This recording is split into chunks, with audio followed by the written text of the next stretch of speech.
Vinukonda RTC బస్టాండింగ్ ఆవరణలో ఉన్న టాయిలెట్ల పరిస్థితి చాలా దారుణంగా ఉందని ప్రయాణికులు వాపోతున్నారు. ప్రతిరోజు వినుకొండ మీదుగా వినుకొండ నుండి వేలాది మంది ప్రజలు రాకపోకలు చేస్తుంటారు.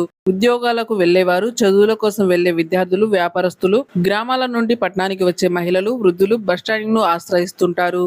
ఇంత రద్దీగా ఉండే చోట కనీస వసతులు లేకపోవడం ఇబ్బందికరంగా ఉందని, టాయిలెట్ల దగ్గర ట్యాప్లు ఉన్నప్పటికీ నీరు రావడం లేదని ప్రయాణికులు అసహనం వ్యక్తం చేస్తున్నారు.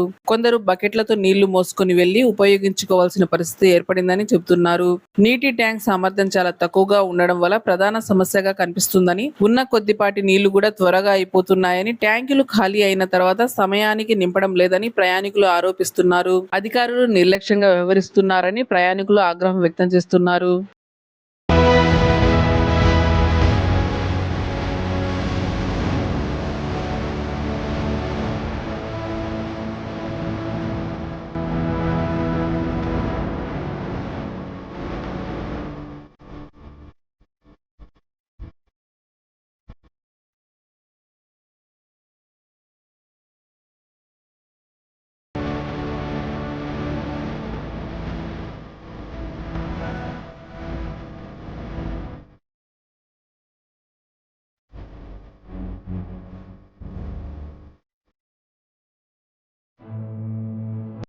వినుకొండ ఆర్టీసీ బస్టాండింగ్ ఆవరణలో ఉన్న టాయిలెట్ల పరిస్థితి చాలా దారుణంగా ఉందని ప్రయాణికులు వాపోతున్నారు. ప్రతిరోజు వినుకొండ మీదుగా వినుకొండ నుండి వేలాది మంది ప్రజలు రాకపోకలు చేస్తుంటారు. ఉద్యోగాలకు వెళ్లేవారు, చదువుల కోసం వెళ్లే విద్యార్థులు, వ్యాపారస్తులు, గ్రామాల నుండి పట్టణానికి వచ్చే మహిళలు, వృద్ధులు బస్టాండింగ్ ను ఆశ్రయిస్తుంటారు.